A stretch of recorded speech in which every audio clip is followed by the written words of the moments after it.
I believe in the power of conversation to get human beings to converge on a common project in which people can collaborate in an open-ended way, in a non-divisive way, in a way that never requires an appeal to violence. And we have that in science. We have that in much of intellectual discourse.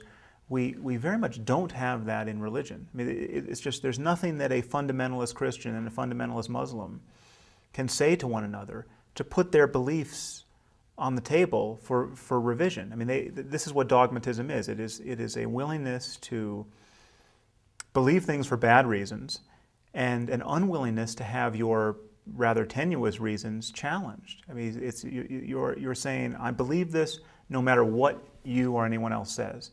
So it's the antithesis of conversation. It really is a conversation stopper. And so that's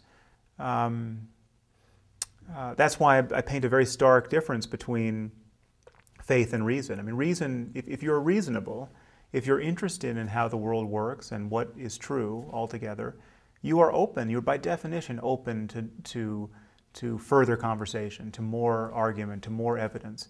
And you're in fact interested to find out if you're mistaken about anything.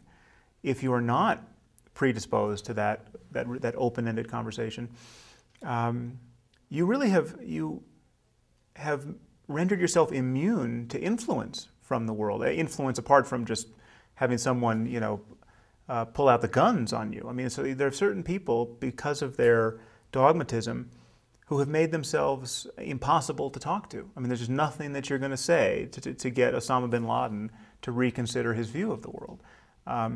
And it's a unique feature of religion that we defend this mode of being in a religious context in a way that we would never tolerate it in another context. I mean, if somebody has medical beliefs, if your doctor says, I know this cures cancer, but I'm not going to tell you how or why, or I'm not going to have my data challenged. I mean, that's a mode of talk within a medical context that you would never get through medical school, appealing to those kinds of intuitions.